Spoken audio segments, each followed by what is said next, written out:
Hello, my dear 10th board aspirants. My name is Neha Sachdev, and I once again and wholeheartedly welcome you all to Definite Success पाठशाला। और आज हम start करने वाले हैं हमारी पोम जिसको हमने लिया है chapter number 3, that is 2 stories about flying, जिसका फर्स्ट पार्ट था हिज फर्स्ट फ्लाइट, जो हमने देखी थी एक छोटे से सीगल की बहुत ही मोटिवेटिंग एंकरेजिंग सी स्टोरी है।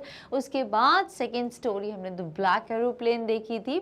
इस चैप्टर के कंप्लीट होने के बाद आपको 2 पोएम्स गिवन है। So first one was how to tell wild animals, जो आप पूरी तरीके से पढ़ चुके हैं, डीपीपी भी उसकी सॉल्व कर चुके हैं। और उसके बाद स्टार्ट होती है आपकी second poem after chapter number 3, that is the ball poem. और आज हम इस पोएम को वर्ड टू वर्ड बहुत अच्छे तरीके से समझेंगे, along with discussing all the literary devices based on this poem।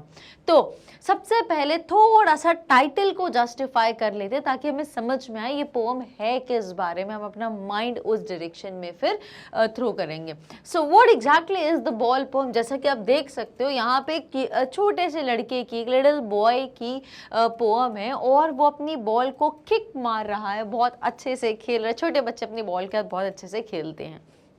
लड़कों को बॉल्स बहुत अच्छी होती है, लड़कियों को डॉल्स अच्छी लगती हैं। सबको कोई ना कोई चीज़ बहुत ज़्यादा किसी की कोई चीज़ बहुत ज़्यादा फेवरेट होती है, बहुत एडोरेबल होती है। ऐसा क्यों होता है? It is just not about that particular object. वो सिर्फ एक टॉय या उस चीज़ की बात नहीं होती है, but it is all about the memories associated with that thing. उस चीज़ के साथ जुड़ी हुई यादें, फीलिंग्स, इमोशंस, वो ज़्यादा इम्पोर्टेंट होते हैं। तो इस पोएम में, that is the ball poem, जिसको कंपोज किया है जॉन बेरीमैन ने, इसमें क्या बताना चाह रहे हैं, एक छोटा सा बच्चा जब उसकी कोई बहुत ही फेवरेट चीज़, उसकी बहुत अडोरेबल चीज़ जब वो घुम जाती है, उससे दूर चली जाती है, तो वो छोटा बच्चा कैसा फील करता है। और इस पे हमारे पोएट क्या बहुत बड़ा लाइफ का मैसेज देना चाहते हैं इस छोटे से बच्चे को, और इस छोटे से बच्चे को मटीरियलिस्टिक वर्ल्ड के लिए रेडी कर रहे हैं कि कल को जब ये बच्चा बड़ा होगा, so he should be ready to face the outer world. तो चलिए फटाफट से स्टार्ट करते हैं और समझते हैं कि पोएट क्या एक बहुत इंपॉर्टेंट लाइफ मैसेज देना चाहते हैं इस छोटी सी पोएम के through, which is very easy to comprehend. चलिए सबसे पहले हम ब्रीफ इंट्रोडक्शन देखेंगे इस पोएम का, उसके बाद में पोएम की थीम समझेंगे, पोएट के बारे में, जॉन बेरीमैन के बारे में थोड़ा सा देखेंगे, और फिर वर्ड टू वर्ड पोएम को पढ़ना शुरू करेंगे। So here we go with the introduction of this poem. The poet John Berryman, through his poem The Ball Poem, has described the reality of life which everyone has to face one day. तो इस poem के through John Berryman ने life की bitter reality, life का जो कड़वा सच है, उसको समझाने की कोशिश करी है। So reality of life which everyone has to face one or the other day, कि लाइफ में हर किसी को एक ना एक दिन किसी ना किसी पॉइंट ऑफ टाइम में इस बिटर रियलिटी को, इस हार्श रियलिटी को फेस करना ही होगा। What is that reality? चलिए आगे बढ़ते हैं। He has touched the topic of how to stand up against the miseries and sorrows of life। तो यहाँ पे हमारे पोएट जॉन बेरीमैन ने टच करा है इतना sensitive topic, that is how to stand up against the miseries and sorrows of life. Life is all about, it is not about bed of roses, but it is all about dark things and light shades. तो life में black and white चीज़ें आती हैं, good bad time आते ही रहते हैं।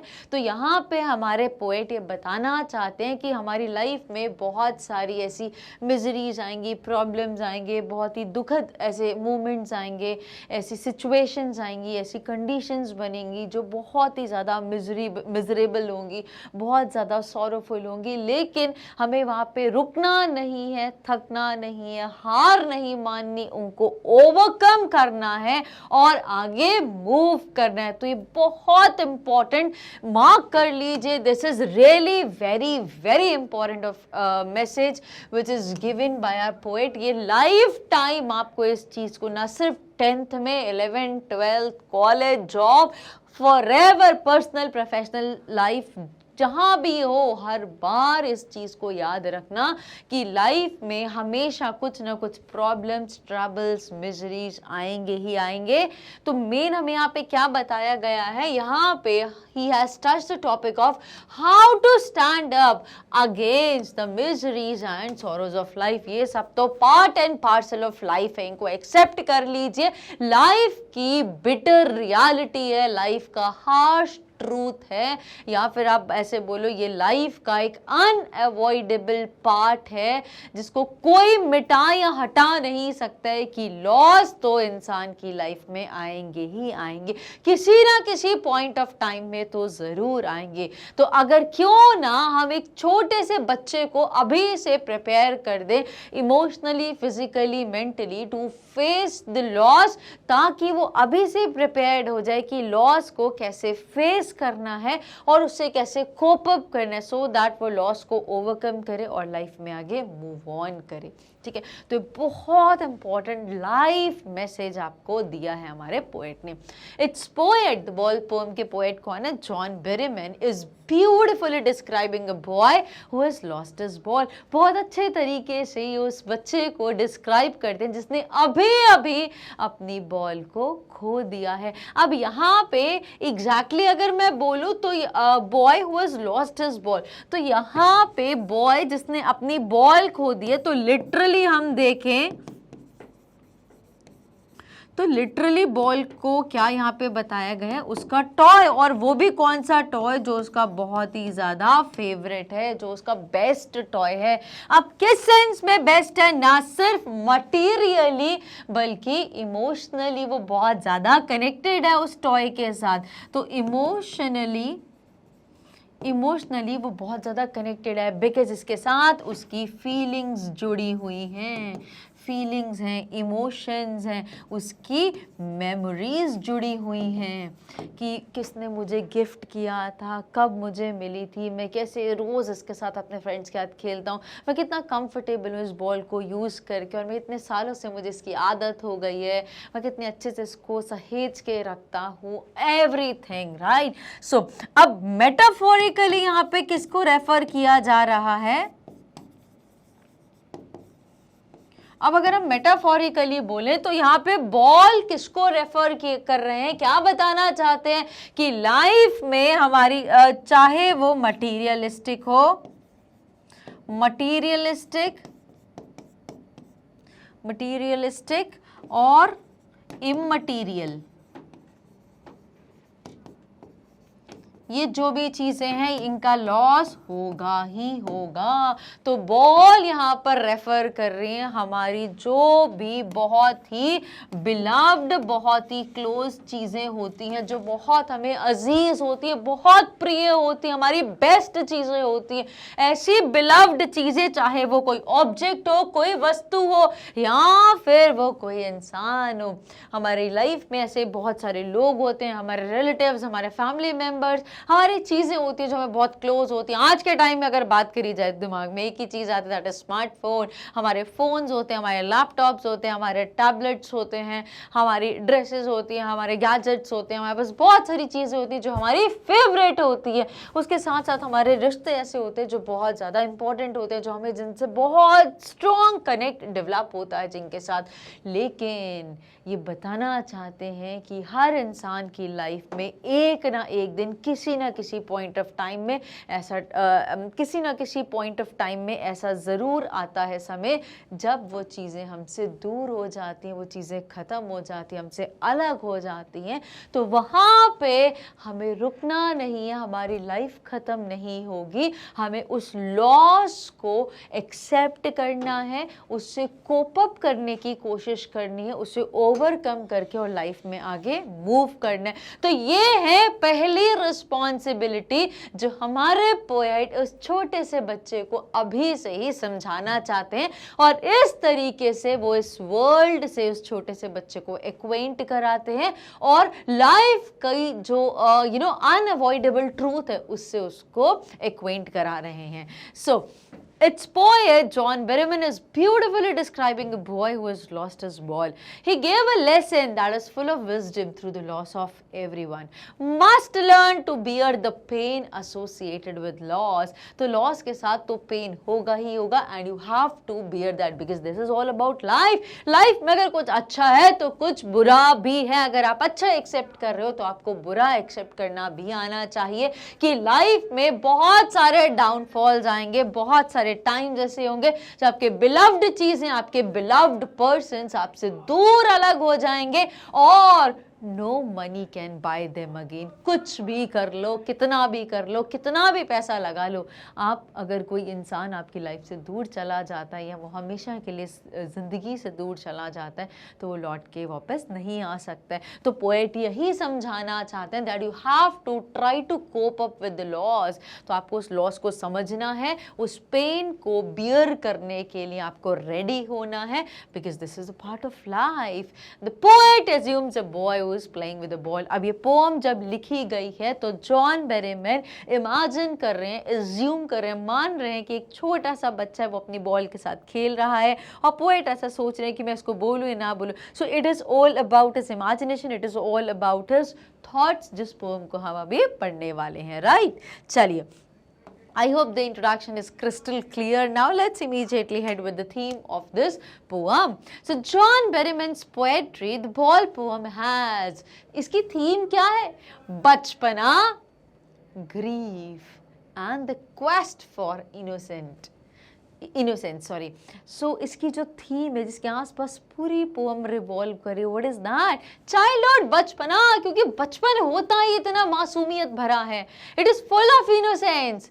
उस बच्चे को कुछ नहीं पता कि ये लॉस भी कोई चीज़ होती है. उसको क्या पता, उसको सब कुछ अच्छा लगता है, उसके मम्मी पापा उससे बहुत प्यार करते हैं, उसको जो चाहिए होता है वो दे देते हैं और नहीं अगर देना चाहते तो जिद कर लेता है. बच्चे को सब मिल जाता है, उसको जो खाना है, जब खाना है, जिसके साथ खेलना है, ही इज़ फ्री. तो उसको पता ही नहीं कि ऐसा भी कोई टाइम होता है लाइफ में जब वो उसकी बहुत ही बिलव्ड चीज़ है वो उससे दूर चली जाएगी हमेशा के लिए, और कितना भी पैसा दे दे उसको लौट के नहीं लाया जा सकता है. तो बच्चा क्या करेगा ऐसे टाइम में? लाइफ में तो बहुत बार ऐसी सिचुएशन आएगी. तो अभी से जॉन बेरेमैन उसको मेंटली, फिजिकली, इमोशनली स्ट्रॉन्ग बनाना चाहते हैं लाइफ में ऐसे लॉसेस को एक्सेप्ट करने के लिए, उनसे कोप अप करने के लिए, उस पेन को, लॉस से जुड़ा हुआ जो पेन है उसको बेयर करने के लिए और लाइफ में आगे मूव ऑन करने के लिए. सो द बॉल पोएम की जो थीम है that is all about childhood end of course the ultimate grief. Loss का जो ग्रीफ होता है, जो पेन होता है, दैट इज अल्टीमेट ग्रीफ. एक बहुत दिल दहलाने वाला दुख जो है वो यहाँ पे हमें बताया गया बिकॉज अपनी बिलव्ड चीज को खोने का दुख किसको नहीं होता है? मटीरियल चीजों का. तो अगर आपकी गाड़ी घूम जाएगी, अगर आपका फोन चोरी हो जाएगा जिसको आपने इतनी मेहनत से खरीदा था, आपकी गाड़ी इतनी सारी अपनी EMIs पे करी थी उसके लिए, या आपने कितनी अपनी सेविंग्स करी थी उस गाड़ी के लिए और वो चोरी हो गई है, उसमें आप बैठ के कहाँ कहाँ जाते थे, कितने अच्छे तरीके से आपने उसको डेकोरेट किया था, कितनी उम्मीदों से आप उसको लेके आए थे, क्या क्या आपने प्लानिंग्स करी थी उस चीज़ के साथ, जब वो सारी चीज़ें ख़त्म हो जाती हैं, वो लॉस होता है आपको उस चीज़ का, तो उसके साथ एक बहुत बड़ा पेन होता है, एक बहुत दिल दहलाने वाला पेन होता है. ठीक है. So it is all about grief and the quest for innocence. और यहाँ पे क्या बोला गया है?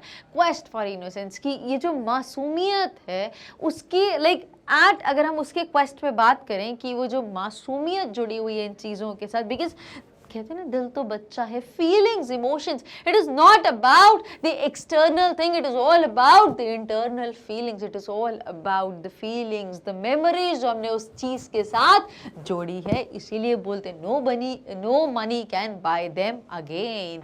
The poem expresses the speaker's nostalgia for those carefree innocent days when he or she used to play with the ball. तो poem यहाँ पे एक्सप्रेस कर रही है स्पीकर के मतलब पोएट के उन पुराने दिनों के नॉस्टैल्जिया, अपने पुराने दिनों को याद कर रहे हैं कि कैसे उन्होंने एक चीज़ देखी थी अपने बचपन में। एक छोटा सा बच्चा था अपनी बॉल के साथ, बहुत ही हंसी खुशी खेल रहा था, बहुत खुश था, और अचानक से एक दिन उसकी जो बॉल है वो रिवर या सी या लेक में गिर जाती है। So the poem expresses the speaker's nostalgia for those carefree innocent days, कि जहाँ पे कोई किसी चीज़ की फिक्र, किसी चीज़ की परवाह नहीं होती थी, बहुत ही मासूमियत भरे, बहुत ही इनोसेंट डेज थे जब ही और she used to play with the ball, जब वो लोग बचपन में एक बॉल से खेला करते थे। The poem also explores themes of mortality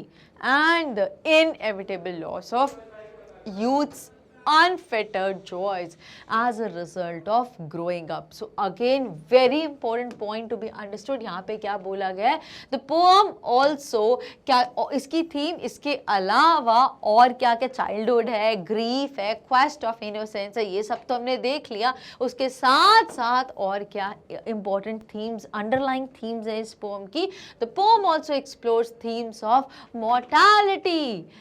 humans are mortal. Mortal, कोई भी चीज अगर लाइफ में एग्जिस्ट करती है तो उसका एंड भी होगा ही होगा। अगर कोई चीज ओरिजिनेट हुई है तो वो एंड भी होगी, दी एंड होगी, फुल स्टॉप लगेगा। ऐसी कोई चीज इस यूनिवर्स में नहीं है जो शुरू हुई है और वो खत्म ना हो। सो एवरी लाइफ तो है ही है। उसके साथ अगर हम किसी ऑब्जेक्ट की भी बात करें, आजकल तो चाइना के प्रोडक्ट आ रहे हैं, चले तो शाम तक ना चले, चले तो चांद तक, ना चले तो शाम तक। तो वही वाला केस है। Life is what, it is all about mortality. मृत्यु दर बोला जाता है, आपने सुना होगा एडवर्टीजमेंट्स में, मॉस्किटो मॉर्टैलिटी रेट, MMR बोलते हैं जिसे, ठीक है। सो मॉर्टैलिटी क्या होता है, मृत्यु, right. And the inevitable loss of youth's unfettered joys. और क्या बताया गया, इनएविटेबल लॉस, जो मतलब ऐसा लॉस, एक इतना इंपॉर्टेंट लॉस है जिसको बताया भी नहीं जा सकता, बयान भी नहीं किया जा सकता, of youth's unfettered joys as a result of growing up. अब जब एक छोटा बच्चा बड़ा होता है तो वो जो एज चेंज हो रही, जो फेस ऑफ लाइफ चेंज हो रहा है, उसके साथ साथ इतनी जो खुशियाँ, इतनी जो चीज़ें जुड़ी थी वो सब चेंज हो रही हैं। तो यहाँ पे ये भी बताया गया, inevitable loss of youth's unfettered joy, because it is just not about the ball, it is not about the object, it is not about the person, but it is all about emotions, feelings, memories. इन चीज़ों की बात हो रही है। तो वो चीज़ें, वो जो खुशियाँ अनफिट, जब वो टूट जाती है, बिखर जाती हैं हमारे ग्रो अप होने से, और जिससे हम एक लेसन सीखते हैं कि this is a part of life, तो वो एक इम्पॉर्टेंट मैसेज इस पोएम में हमें पढ़ने को मिलेगा। The importance of learning the ways to accept loss and keep on moving with life. और एंड में पोएट हमें समझाना चाहते हैं, ये एक बहुत important statement, that is the importance of learning the ways to accept loss. Loss तो हर किसी की लाइफ में आएगा ही आएगा। तो आपको बताना चाह रहे हैं poet, what is the importance of learning the ways to accept loss. Loss को तो आपको एक्सेप्ट करना ही है, कुछ भी हो जाए, हंस के करो या रो के करो, लॉस तो है, आपको एक्सेप्ट करना ही पड़ेगा। तो डिफरेंट तरीके बताए हैं कि आप लॉस को हंस के एक्सेप्ट कर लीजिए, बिकॉज उसको तो चेंज नहीं कर सकते, तो उसको एक्सेप्ट कर लीजिए, उससे ओवरकम करने की, उससे कोप अप करने की कोशिश करिए, and keep on moving with the pace of life, और लाइफ के साथ साथ मूव करने की कोशिश करिए। अगर मैं इसका कोर बोलूँ तो this is the only essence of life. ये कोई भी चीज़ आई है, आपको एक लाइफ अगर आई है, एग्जिस्ट करती है, तो उसको बहुत सारी खुशियाँ मिलती हैं, बहुत सारे दुख मिलते हैं, और वो सब टाइम पे आपसे अलग हो जाते हैं, दूर हो जाते हैं, ख़त्म हो जाते हैं, और आप अकेले आए थे, और लाइफ में आपको ऐसे ही मूव करना, और आपकी लाइफ भी एक दिन एंड हो जाएगी। This exactly is the core of this very beautiful poem, that is the ball poem. चलिए तो जल्दी से अमेजिंग से पोएट के बारे में पढ़ लेते हैं जिन्होंने इतनी इम्पोर्टेंट पोम लिखी है, जो हमें जगा रही है, जो हमें समझा रही है अभी से हमें आने वाले वर्ल्ड के लिए, ये जो फ्यूचर है हमारा, ये जो जो आने वाला जो टाइम है वहाँ पे बहुत सारे ऐसे लॉसेस मिलेंगे, तो हम अपने आप को कैसे मजबूत करेंगे और आगे लाइफ में बढ़ते रहेंगे, उसके लिए हमें रेडी कर रहे हैं अभी से। हमें मेंटली स्ट्रॉन्ग करें, हमें फिजिकली स्ट्रॉन्ग करें, हमें इमोशनली स्ट्रॉन्ग कर रहे हैं। तो चलिए पोएट के बारे में पढ़ लेते हैं, जॉन बेरीमैन के बारे में। सो John Berryman was an American poet and an incredibly important figure in American poetry in the 20th century. Berryman's poetry, which often revolves around the sordid details of his personal problems. अब Berryman की जितनी भी अक्सर अगर आप कविताएं पढ़ोगे, poetry देखोगे उनकी, तो अक्सर वो रिवॉल्व करती है अराउंड दी सॉर्डेड डिटेल्स। अब सॉर्डेड डिटेल्स क्या होता है? जो अनप्लेजेंट होती है ना, जो बिल्कुल भी अच्छी नहीं होती, जो हार्श जैसा बोल सकते हो। So unpleasant details of its personal problems, मतलब उनकी लाइफ में जो भी अनप्लेजेंट चीज़ें हुई हैं वो अक्सर उन्हीं चीज़ों के आसपास उनकी पोएट्री लिखी गई होती है। Is closely associated with the confessional poetry movement, और अक्सर जॉन बेरीमैन की जो पोएट्री है उनका एक स्ट्रॉन्ग कनेक्शन होता है with the confessional poetry movement, कि अक्सर वो चीज़ों को कन्फेस करते हुए हमें समझ में आते हैं।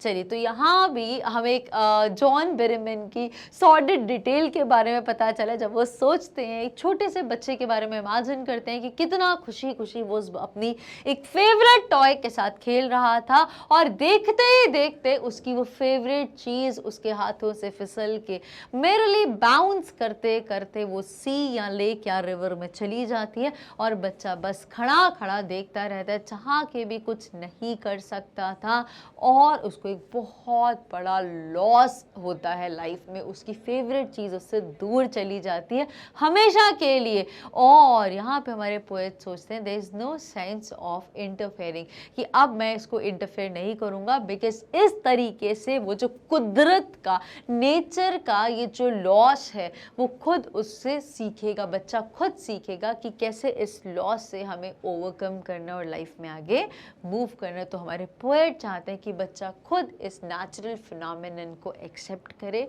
उसको सीखे और उससे आगे बढ़े। ठीक है, चलिए अब हम हेड करते हैं हमारे फर्स्ट स्टांजा की तरफ। तो पोएम स्टार्ट होती है with a question. Question is what is the boy now who has lost his ball? What is he to do? I saw it go merrily bouncing down the street, and then merrily over, there it is in the water. No use to say, oh, there are other balls. And ultimate shaking grief fixes the boy. Oh, तो अब यहाँ पे क्या बोला है?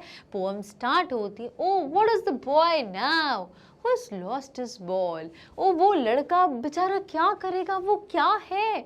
Like he feels like he is incomplete without his favourite possession. वो उसकी बहुत ही बिलव्ड पोजेशन थी, भले वो ऑब्जेक्ट था बट वो बहुत ही उसकी बिलव्ड पोजेशन थी। अब वो बेचारा क्या करेगा, वो क्या है उस चीज़ के बिना?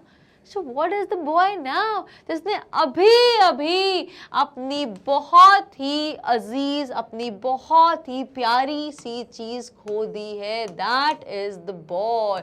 तो फेवरेट बोल सकते हो, एडोरेबल बोल सकते हो,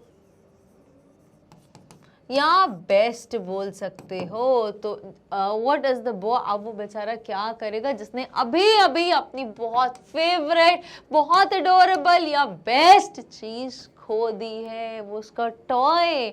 it is not about that object ball, but it is all about जो उस बॉल के साथ, इस ऑब्जेक्ट के साथ उसकी फीलिंग्स जुड़ी हुई थी, उसने जो इसके साथ मेमोरीज कलेक्ट करी थी, उसने जो इमोशंस डेवलप करे थे इस बॉल के साथ। So what is the boy, अब पोएट हमारे बोले व्हाट इज द बॉय ना, वो अकेला हो गया है, वो इज लॉस्ट हिज बॉल, जिसने इतनी सारी चीजें अभी खो दी हैं। what is he to do, अब वो क्या करेगा, वो चाह कर भी उस खोई हुई चीज को दोबारा लौट के ला नहीं सकता है। I saw it go, और पोएट बोले मैंने देखा है, खुद देखा है, अभी अभी वो मेरे लिए बाउंस करते हुए, बिल्कुल मतलब आप इमेजिन करिए कि छोटा सा लड़का जो है वो बॉल के साथ खेल रहा है और उसने एक किक मारी और बॉल मेरे लिए बाउंस करते करते ऊपर नीचे उछलते हुए उस वाटर बॉडी में, सी है, लेक है, रिवर है, वो मेंशन नहीं है, और उस पानी में चली जाती है। Merely bouncing, bouncing means jumping up and down, जैसे बॉल कूदती है, ठीक है, तो कूदते कूदते बिल्कुल नीचे ढलान से उतरते हुए इस पानी में गिर जाती है। And then merrily over, there it is in the water, and merrily means cheerful, और बहुत ही हैप्पीली, बहुत ही cheerfully, बहुत ही खुशीली, वो बिल्कुल खुशी खुशी से उस पानी में चली जाती है, बाउंस करते करते, कूदते कूदते हुए। And there it is in the water, और देखते ही देखते वो बॉल बिल्कुल पानी के अंदर चली जाती है। No use to say oh there are other balls, अब पोएट हमारे ऐसा सोच रहे हैं कि कोई सेंस नहीं अगर मैं इस बच्चे को बोलूं कि चलो बेटा एक बॉल ही तो थी, गुम गई, चली गई पानी में, तो कोई बात नहीं, जाने दो, मैं बहुत सारी और बॉल्स मिलती है, मैं तुम्हें दूसरी ला दूंगा। तो यहाँ पे लिटरली क्या बताना चाहते हैं और मेटाफोरिकली हमें पोएट क्या समझाना चाहते हैं, which is very important to understand.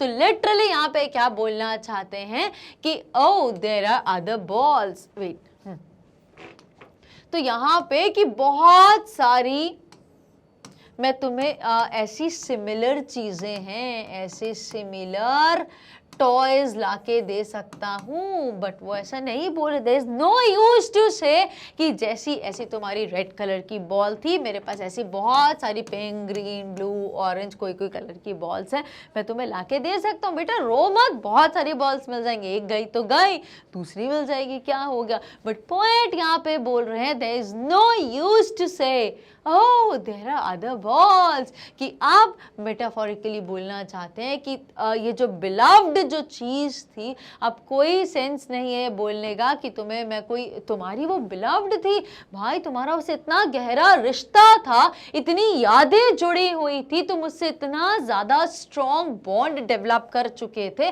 तो मैं कैसे बोल दूं कि मैं तुम्हें ऐसी ही चीज जिससे तुम इतने ज्यादा अटैच्ड हो मैं दूसरी ला के दे सकता हूं। सो दैट्स नॉट पॉसिबल, इसका कोई सेंस नहीं है। अगर मैं बोलूं मान लीजिए आपके घर में कोई आपका पेट था जिससे आप बहुत ज्यादा कनेक्टेड थे, वो कहीं घूम जाता है, कहीं डूब जाता है, नहीं मिलता, वो मर जाता है, कुछ भी हो जाता है उसके साथ, तो क्या कोई सेंस है मैं बोल दूं मैं आपको एक दूसरा डॉग या आपको दूसरी कैट ला दूंगी, क्या आप वही बॉन्ड उसके साथ डेवलप कर पाओगे, क्या वही फीलिंग्स उसके लिए डेवलप कर पाओगे, क्या वही वैल्यूज उसको दे पाओगे, क्या इमोशनली कनेक्ट जो है वही डेवलप कर पाओगे जो पुराने वाले के साथ था। नो, तो पोएट को ये रियलाइजेशन है और इसीलिए वो बोल रहे oh there is no use to say there are other balls, अब कोई सेंस नहीं है बोलने का कि और भी हैं ऐसे ही सिमिलर टॉयज, और भी हैं, मैं बहुत सारे लाके दे सकता हूँ, नहीं मटीरियल ऑब्जेक्ट तो ले आएंगे, but what about the feelings, the emotions, the memories which is associated with this particular ball, वो नहीं ला पाएंगे। तो पोएट को समझ में आ गया। And ultimate shaking grief fixes the boy, और एक अल्टीमेट शेकिंग ग्रीफ, वो देखते देखते बिल्कुल एक एक कहते गहरा सन्नाटा छा जाता है, वो बिल्कुल नम हो जाता है, उसको कुछ समझ नहीं आ रहा कि क्या हो गया, वो बिल्कुल सुन सपाट हो जाता है। अल्टीमेट शेकिंग ग्रीफ, और वो बिल्कुल छोटा सा बच्चा, इसकी इतनी अजीज चीज देखते ही देखते उससे हमेशा के लिए दूर चली जाती है, तो उसको बहुत बड़ा एक शॉक लगता है और वहीं पे वो बिल्कुल स्टिल कांपता हुआ, घबराता हुआ वहीं का वहीं खड़ा रह जाता है। And ultimate shaking grief fixes the boy, grief means sorrow, एक ऐसा दुख, एक ऐसा शॉक उसको बिल्कुल जकड़ जकड़ लेता है और वो बिल्कुल कांपता हुआ वहीं पे फिक्स, वहीं पे बिल्कुल न्यूट्रल, वहीं पे बिल्कुल जीरो होके खड़ा रहता है। As he stands rigid, trembling, staring down his all young days into the harbor where his ball went. और जब वो वहाँ पे बिल्कुल खड़ा था पानी के सोर्स के पास, so as he stands rigid, rigid मतलब बिल्कुल ही फिक्स्ड, कोई मूवमेंट नहीं कर रहा था, बिल्कुल सुन सपाट, बिल्कुल न्यूट्रल, उसको कुछ समझ नहीं आता, उसको बहुत बड़ा शॉक लगा था कि उसकी इतनी फेवरेट चीज कैसे उससे दूर होगी, बिकॉज उस छोटे से बच्चे को कभी भी लॉस के बारे में से पहले पता नहीं चला। So he was fixed with the loss, he was fixed because of the grief, उस डर, उस सदमे ने उस बच्चे को जकड़ लिया था। So as he stands rigid, वो बिल्कुल फिक्स खड़ा हुआ है, ट्रेम्बलिंग, कांप रहा है, एंड स्टेयरिंग डाउन, और बस नीचे देखता जा रहा है कि कैसे बॉल रोल होती हुई, मिररली बाउंस करती हुई उस वाटर बॉडी में नीचे चली जाती है, और वो बस वहीं का वहीं देखा जा रहा है। As all his young days into the harbour where his ball went, और फिर क्या होता है, all his young days into the harbour, harbour क्या, डॉक या पोर्ट को बोला जाता है जहाँ पे शिप्स को बांधा जाता है, बोट को, शिप को, किनारा बोल सकते हो। सो अब उसको जब वो देख रहा है, घूर रहा है अपनी बॉल को, तो उसके दिमाग में क्या चल रहा है, सो पूरा फ्लैशबैक आ रहा है। तो ऐसा इमेजिन करिए कि ये बॉय है, यहाँ पे खड़ा हुआ है, और यहाँ पे एक वाटर बॉडी है, राइट, ये पूरा वाटर सोर्स है, और यहाँ पे दूर उसकी बाउंस करती करती बॉल यहाँ पे फाइनली पहुंच चुकी है, और अब वो देख रही है कॉर्नर पे, ये हार्बर पोर्ट है, ठीक है, डॉक भी बोल सकते हो इसको। तो अब वो देख रहा है यहीं पे फिक्स खड़ा, कांप रहा है, कुछ मूवमेंट नहीं, कोई इमोशन नहीं, और उसके दिमाग में क्या चल रहा है, जब उसकी बॉल उससे दूर चलेगी तो उसके दिमाग में वो क्या आ रहा है, पूरी फ्लैशबैक की चीज़ें आ रही हैं।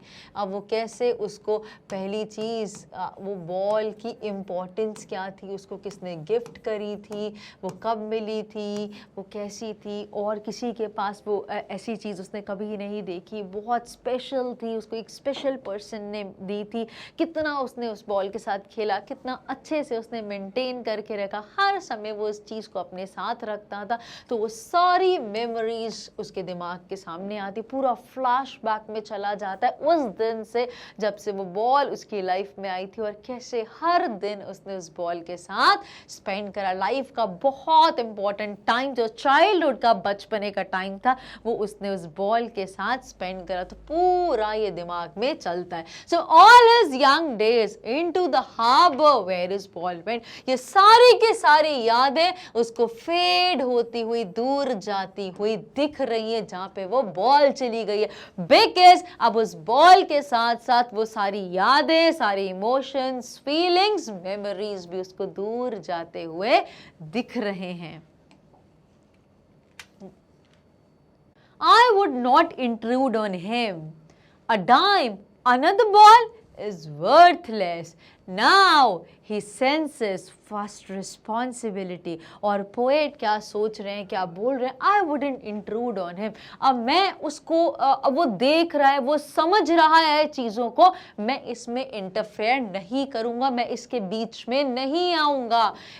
इंट्रूड मीन्स इन्वेड करना या इंटरफेयर करना, मैं इसके बीच में नहीं आऊँगा। अ डाइम, डाइम बहुत छोटी सी करेंसी को बोला गया, 10 सेंट्स यूएस की करेंसी। अनदर बॉल, मतलब एक बॉल कितने रुपए की आती है, 10 रुपए, 20 रुपए, 30 रुपए, 50 रुपए की, 100, 150, 200, 500 रुपए की। तो अब वो बोल रहे हैं कि एक और जो मैं बॉल लाऊंगा बहुत थोड़े से अमाउंट की होगी और दूसरी बॉल आ जाएगी, बट इट इज वर्थलेस, उसकी कोई भी इंपॉर्टेंस नहीं है ऐसा बोलना। नाउ, क्योंकि नाउ ही कौन है यहाँ पे, हमारा young boy. What happened? Yes.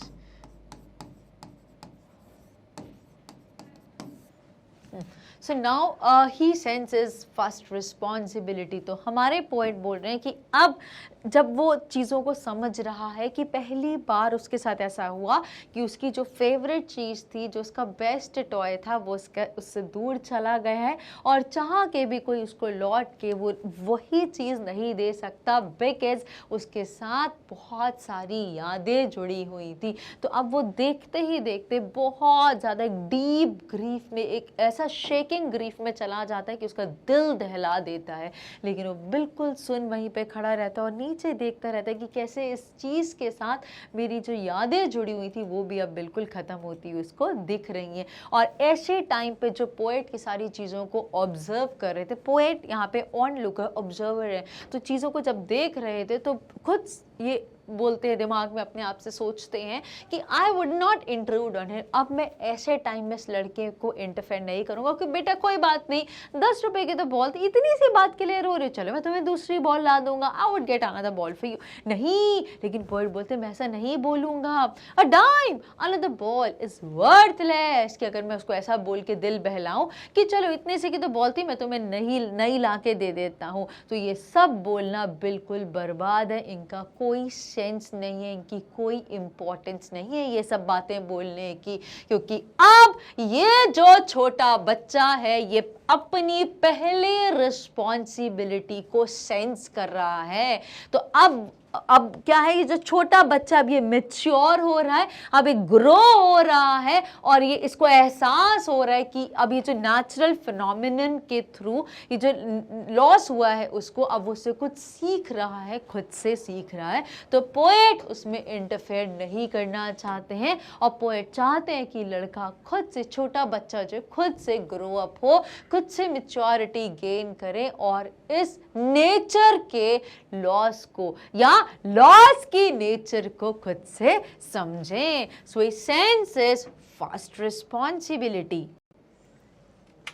Now, in a world of possessions, people will take balls. Balls will be lost, little boy, and no one buys a ball back. Money is external, और यहाँ पे वो बच्चा पहले responsibility से acquaint होता है। What is that responsibility in a world of possessions? Possessions क्या होता है? ओनरशिप। जैसे कि I am the owner of big bungalow, big car, luxurious things. तो ओनरशिप होना, किसी चीज़ का मालिकाना हक होना, किसी चीज़ पे स्वामित्व, अधिकार होना। सो हमारे पास ये भी है, वो भी है, you know, so we possess all these things, या हमारी लाइफ की सारी लग्जरीज हमें मिलती हैं।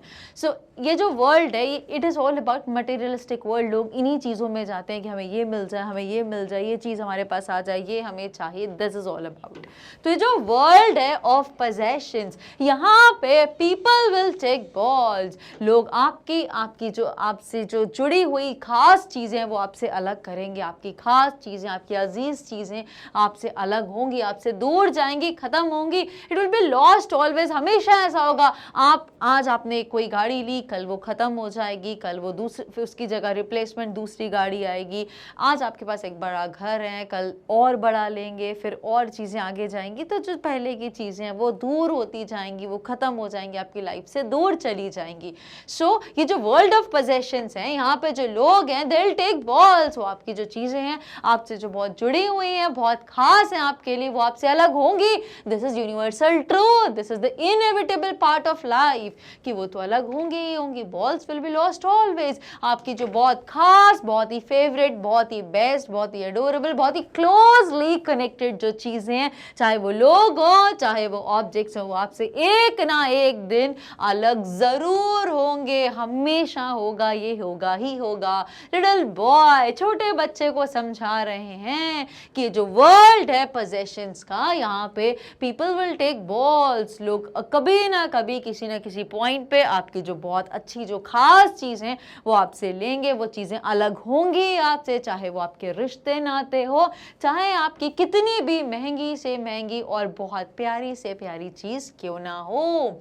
And no one buys a ball back. और कोई भी चाह कर भी आपकी बहुत खास चीज़, बहुत अजीज चीज़, जिसको आपसे अलग किया गया है, जो आपसे दूर हो गई है, है, जो आपकी ज़िंदगी से कहीं चली गई है, उसको लौट के नहीं ला के दे सकता है। No one buys you back. कोई भी चीज़ वो लौट के नहीं ला के दे, because money is external. Money क्या है? पैसों से सामान लाया जा सकता है, लेकिन वो यादें, वो फीलिंग्स, वो इमोशंस, जो बॉन्ड हमने उस चीज़ के साथ डेवलप करा था, जो कनेक्ट हमने उस चीज़ के साथ क्रिएट करा था, वो कहाँ से आएगा? हम नए कपड़े ला सकते हैं, लेकिन जो पुराना वाला कपड़ा हमारे किसी बहुत क्लोज पर्सन ने इतने अच्छे तरीके से गिफ्ट करा था और इतने अच्छे डे पे हमें दिया था, इतना एक ब्यूटीफुल मैसेज के साथ, वो फीलिंग्स, वो इमोशंस, वो हम कहाँ से ला पाएंगे? सो मनी इज एक्सटर्नल। एक्सटर्नल का मतलब यहाँ पे बाहरी नहीं है एग्जैक्टली, बट यहाँ पे things with which feelings are not attach, जिन चीज़ों के साथ यहाँ पे फीलिंग्स नहीं जुड़ी हुई हैं, जहाँ पे इमोशंस, फीलिंग्स, मेमोरीज नहीं हैं। सो मनी क्या है? मनी यहाँ पे बता रहा है कि मनी तो एक्सटर्नल है।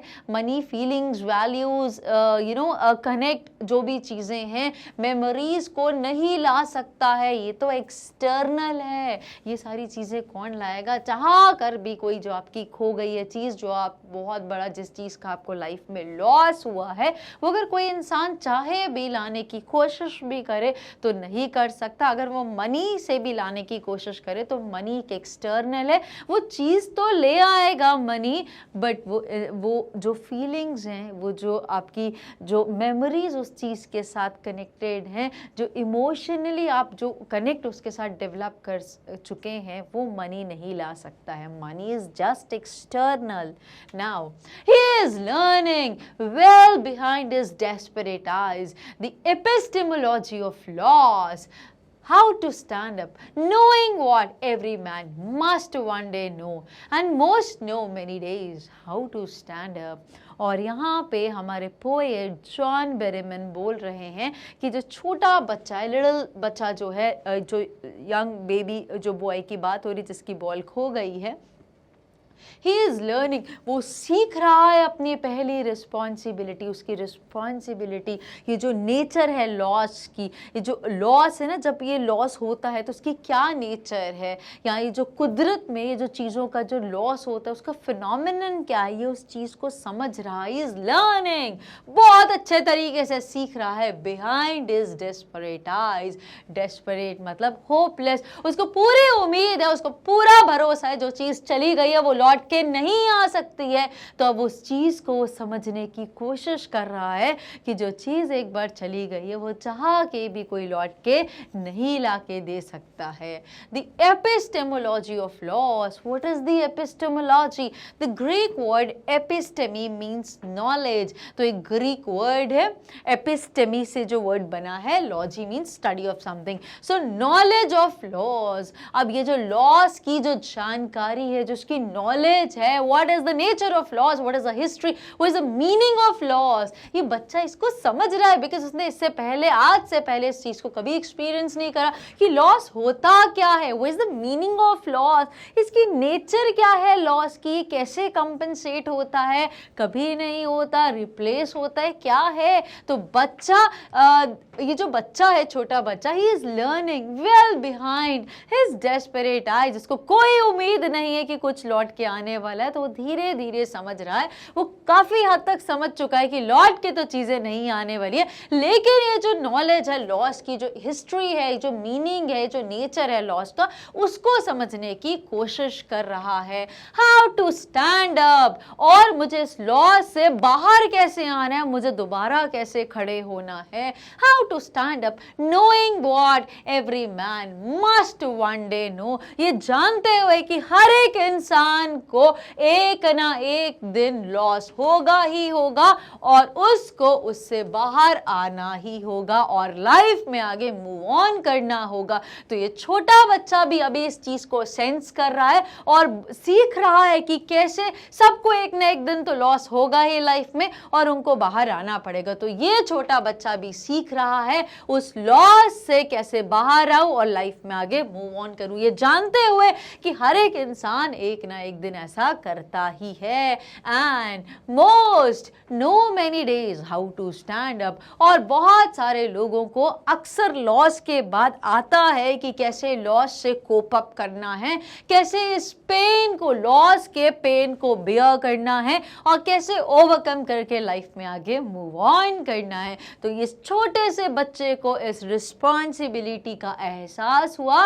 और इसकी नॉलेज आई, उसको समझ में आया कि व्हाट एग्जैक्टली इज लॉस और कैसे इसको कॉम्पेंसेट किया जाए by coping it up, by overcoming and moving on in the life. This is all about this beautiful poem. I hope you enjoyed. चलिए फटाफट से देख लेते हैं जितने भी पोएटिक डिवाइस हैं इस पोएम के। सबसे पहला आता है बहुत ही कॉमन राइम स्कीम। पोएम को रिदमिक बनाने के लिए जब हम लास्ट के वर्ड्स का सिमिलर साउंड बना लेते हैं, दैट इज राइम स्कीम। चलिए सो इस पोएम में कोई राइम स्कीम नहीं है, पोएम लिखी गई है फ्री वर्ड्स में। तो चलिए जस्टिफाई कर लेते हैं कैसे। देखिए पोएम स्टार्ट होती है यहाँ से, Where's the ball now? Who has lost his ball? I saw it go then. So ball go then कुछ नहीं मैच कर रहा। आगे देखते हैं what a ball's boy. ओहो कुछ भी मैच नहीं कर। Down went him now responsibility. Take boy external eyes up now. up कुछ भी सेम नहीं है। So it is written in free words। ठीक है चलिए हेड करते हैं next poetic device, that is symbolism. हाँ मैंने बोला था जब भी मैं ये चीज़ बोलूँ कि लिटरल मीनिंग ये है, मेटाफोरिकल मीनिंग ये है, तो इससे समझ जाना कि कोई चीज़ किसी और चीज़ को भी सिग्निफाई कर रही है apart from its original meaning, that is symbolism. Symbolism is the use of symbols to signify the ideas by giving them symbolic meaning that are different from their literal meaning. The term ball is used as a symbol for the boy's past childhood days that are now gone। तो ball यहाँ पे क्या refer करे कि वो बच्चे के जो बचपने के जो दिन थे, बचपने की जो यादें थी वो सब खत्म हो गई हैं, वो जा रही हैं और बच्चा अब मैच्योर हो रहा है, अब सेंस कर रहा है अपनी रिस्पॉन्सिबिलिटी को, मैच्योर हो रहा है और अब फाइनली उसने उस चीज़ को समझ लिया, अब ग्रो अप हो गया है। ठीक है सो बॉल का यहाँ पे ये बॉल यहाँ पे सिम्बॉलिकली यूज़ की गई है। Now Also the loss of the ball is symbolic of the loss of the boy's innocence। अब loss of ball क्या है कि वो जो loss of ball यहाँ पे क्या बता रहे हैं, क्या उसकी बॉल गुम गई है? नो तो यहाँ पे बचपन का जो उसका बचपना था, वो जो इनोसेंस थी उसमें, वो अब बिल्कुल ख़त्म हो गए बिकॉज अब वो बच्चा मैच्योर हो गया, उसको समझ आ गई है कि लॉस क्या है, लाइफ क्या है, ये उसने समझ लिए इन चीज़ों, लाइफ की हार्श रियलिटी क्या है उसने इन चीज़ों को समझ लिया, वो और मैच्योर हो गया है। So the loss of the ball is symbolic of the loss of the boys innocence. अब उसके बचपने वाले दिन ख़त्म हो गए, अब वो काफ़ी मैच्योर और ग्रोन अप हो गया है। It is also symbolic of the boy gaining knowledge on how to experience loss and survive। Loss of ball एक और क्या किस चीज़ का symbol है? Of the boy gaining knowledge on how to experience loss and survive। इसके साथ साथ वो ये भी सीख रहा है कि epistemology of loss क्या होती है, कि loss कैसे होता है और इसको कैसे इससे overcome किया जाए, तो वो इस चीज़ को भी सीख रहा है। And also symbolic of the boy becoming a man, gaining mature thinking after losing innocence of a child। एक फेस को ख़त्म करके अब बच्चा आगे की ओर बढ़ रहा, वो दिन उसके ख़त्म हो गए, वो लौट के कभी लौट नहीं आ सकते हैं। Now next poetic device is metaphor। So what is metaphor? जब हम इनडायरेक्टली किसी चीज़ को किसी चीज़ से कंपेयर करते हैं without using as and like. Simile direct comparison using as and like, indirectly compare करते हैं ना एज और ना लाइक का यूज़ करके, दैट इज मेटाफर। मैंने बोला ना लिटरली या metaphorically, so that is indirect comparison. This poetic device is used when a covert comparison is made between two different things or ideas. In this poem, the poet uses the device of metaphor in the 8th line when he compares the boy's young days or his childhood with the lost ball. तो यहाँ पे 8th line को फटाफट से देख लेते हैं ताकि हमें अच्छे से समझ में आ जाए. The line 8th line यही है, all his young days into the harbor. अब क्या उसके young days क्या चल के वो हार्बर में डूब गए हैं? No, यहाँ पे कंपेयर करें उसके young days मतलब उसकी जो बचपन की जो यादें हैं, जो बचपन की जो उसकी चीज़ें हैं, वो बॉल के साथ साथ उसकी यादें, उसकी फीलिंग्स, उसके इमोशंस, वो सब बह के चले गए और वो ख़त्म हो गए हैं. So the line all his young days into the harbor where his ball went is an example of metaphor.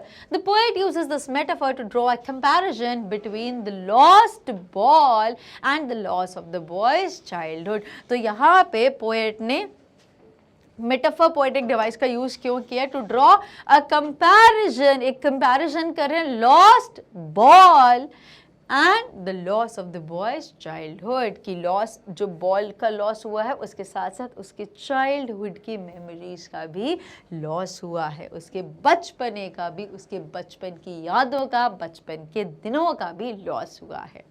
Now, I hope it is well justified. चलिए हेड करते हैं next poetic device, that is alliteration, repetition. दो बार L आ गया है, याद रखना, ठीक है. So alliteration is the repetition of the same sound that is used in the beginning of the closely placed words. Beginning कैसे याद रखोगे? तो ए स्टार्टिंग में आता है और डबल एल आ गया, रिपीट हो गया. तो बिगिनिंग में कोई साउंड रिपीट हो रहा है. Alliteration is repetition of same sound that is used in the beginning of the closely placed words. देख लेते हैं कैसे. In the poem, the phrase what and buys the ball back, wwbbb are examples of alliteration. The poet stresses on the repetition of certain sounds and words to enhance the flow of the poem. तो कुछ words पे poet जानबूझ के इतना stress क्यों कर रहे हैं? certain sounds and words to enhance the flow of the poem. poem के flow को और enhance करने के लिए और इसको great बनाने के लिए, उसकी और flow में दिखाने के लिए कुछ particular sounds पे ज़्यादा stress किया जा रहा है, right? चलिए now नेक्स्ट इज रेपिटेशन. तो मैडम अभी कौन सा रेपिटेशन था? हाँ एग्जैक्टली. तो ये रेपिटेशन में एग्जैक्टली वर्ड का वर्ड या फ्रेज का फ्रेज रिपीट होता है, ठीक है. क्यों? एम्फसाइज करने के लिए, स्ट्रेस करने के लिए किसी चीज पे, किसी बात पे, किसी वर्ड पे, किसी फ्रेज पे. सो what is repetition? Berryman repeats the word ball at various points of the poem. He uses the word on surface to describe the loss of the ball. He also uses it as a symbol for the loss of childhood innocence. The phrase how to stand up is repeated to explain the importance of overcoming grief in the poem. What is also repeated. तो कुछ words का repetition किया गया, कुछ phrase कौन सा था? How to stand up. ये क्यों repeat किया? क्योंकि बताने के लिए कि loss तो inevitable part of life है, ये तो आएगा ही आएगा, but इससे बाहर कैसा आना है, that is of supreme importance. तो यहाँ पे how to stand up is repeated to explain the importance of overcoming the grief or overcoming loss. ठीक है, चलिए. So this is well justified. ये repetition बहुत अच्छे समझ में आ गया. हेड करते हैं हमारे next poetic device, that is enjambment. Without punctuation, without break, जब poem next line में continue करती है तो उसको enjambment बोला जाता है, जब jam में नहीं फंसती, ठीक है. So enjambment describes a clause or a sentence that continues from one line to the next without a pause and without punctuation. By using enjambment, the poet composes a sentence that runs on for several lines or even straddles the entire poem before reaching a full stop. Oh, poets अक्सर enjambment का use क्यों करते हैं? The poet can compose a sentence that runs on for several lines. एक sentence बनाते हैं जो कितनी लाइनों में आ जाता है, मतलब पूरा स्टांजा भी होता है, कहीं पर पूरी पोम भी खत्म हो जाती है. वाओ, ये पोएटिक डिवाइस है भाई. undue advantage लेते हैं सारे poets. So by using enjambment, the poet can compose a sentence that runs on for several lines or even straddles the entire poem before reaching the full stop. ठीक है, तो enjambment is well justified. देखना है, चलिए देख लो फटाफट से, justify हो जाएगा और अच्छे तरीके से. तो यहाँ पे अगर हम देखें, so What is the boy now? First stanza में हमें पंक्चुएशन अच्छे से देखने को मिला, तो यहाँ पे एंजाममेंट नहीं है. सेकेंड स्टैंजा में भी हमें देखने को मिला है, बट अगर हम यहाँ पे an ultimate shaking grief fixes the boy as he stands rigid. यहाँ पर है all his young days into the harbor where his ball went. यहाँ पे पंक्चुएशन होना चाहिए था, यहाँ पे पंक्चुएशन नहीं है. यहाँ पे पंक्चुएशन होना चाहिए था an ultimate shaking grief fixes the boy as he stands rigid. यहाँ पर भी नहीं है. नेक्स्ट लाइन में भी पंक्चुएशन पूरे में नहीं दिखा है और यहाँ पर हमें दिखा है. ठीक है, सो फाइनली अगर हम यहाँ पे लास्ट में देखें तो अगेन ये unknown buys a ball back money is external. ठीक है, तो कहीं कहीं जगह हमें पंक्चुएशन कम देखने को मिला, so this is the good example. और भी देखा जाए, ओके यहाँ पर देखें how to stand up knowing what every man must one day know and most know many days.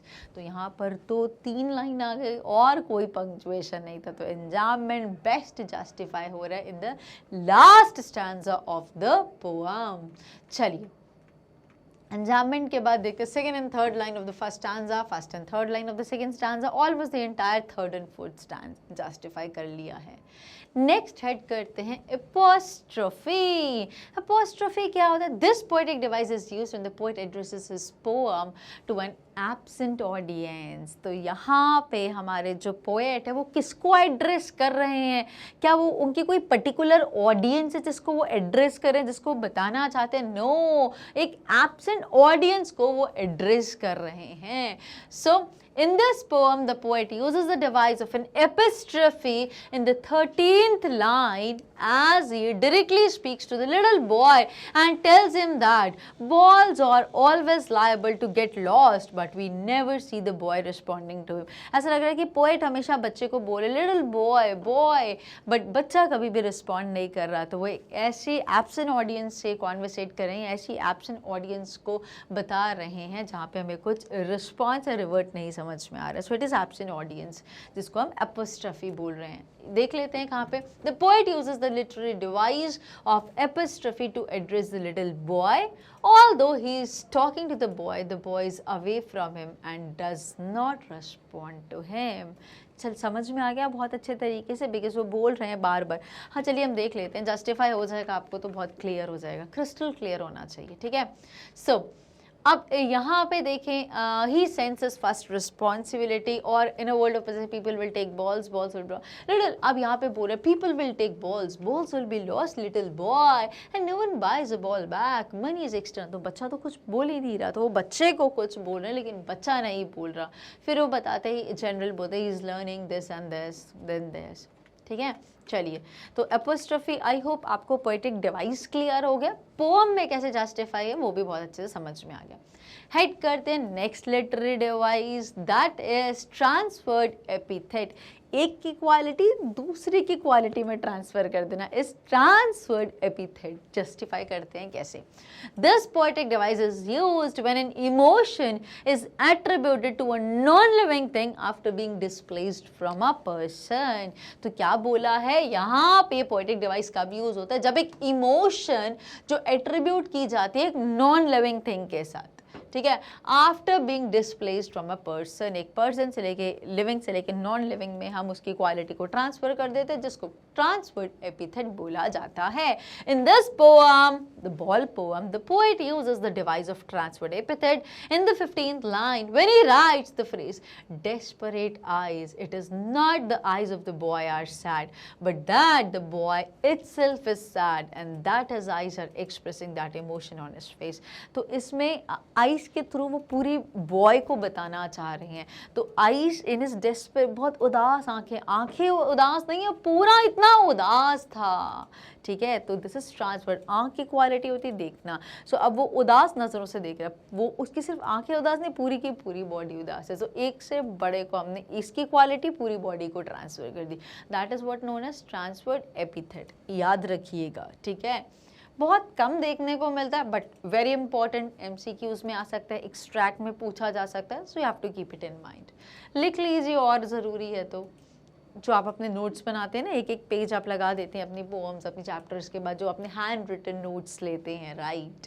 चलिए, so the phrase desperate eyes is an example of transferred epithet. It tells us that the boy himself is sad and not merely his eyes.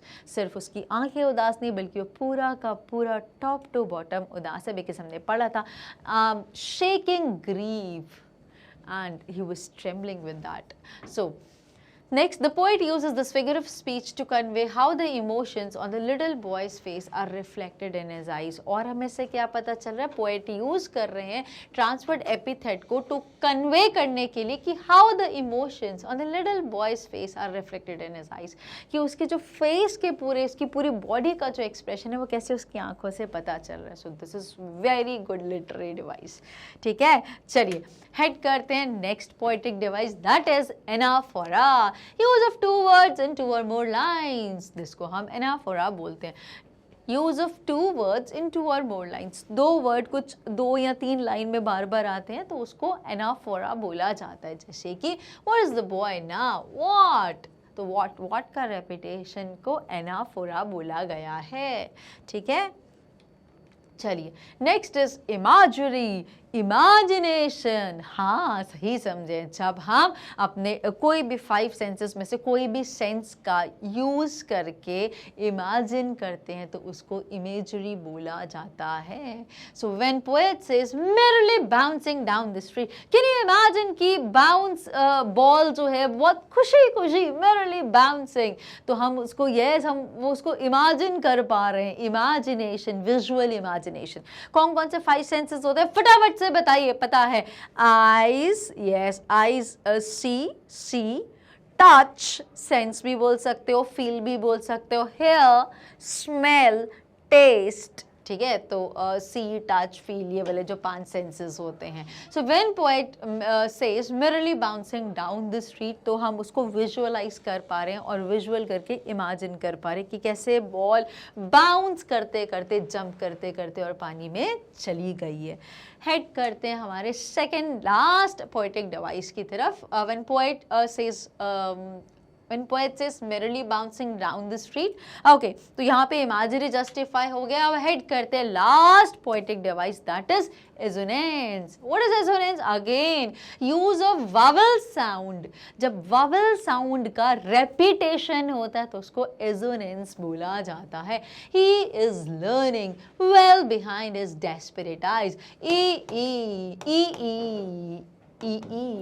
तो vowel sound का repetition is assonance. कैसे याद आया? AEIOU vowel है और double S है, तो sound का रेपिटेशन, वावल साउंड का रेपिटेशन एजोनेंस। और कोई वर्ड रिपीट हो रहा है, कोई अल्फाबेट रिपीट हो रहा है, दैट इज अलिटरेशन, ठीक है। याद रखिएगा। And with these words we come to an end to this complete poem.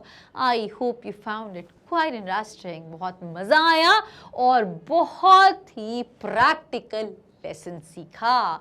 With these words we come to an end, और अब तैयार रहिए एनसीईआरटी सॉल्यूशंस के लिए और डीपीपी के लिए प्रिपेयर्ड हो जाइए। मेंटली, इमोशनली, फिजिकली नहीं, यस मेंटली प्रिपेयर्ड रहिए कि आपको क्वेश्चंस को सॉल्व करना है और उसके बाद टेस्ट के लिए एवर रेडी बैटरी से चार्ज होके मिलते हैं नेक्स्ट वीडियो में। Till then bye bye and stay connected with us.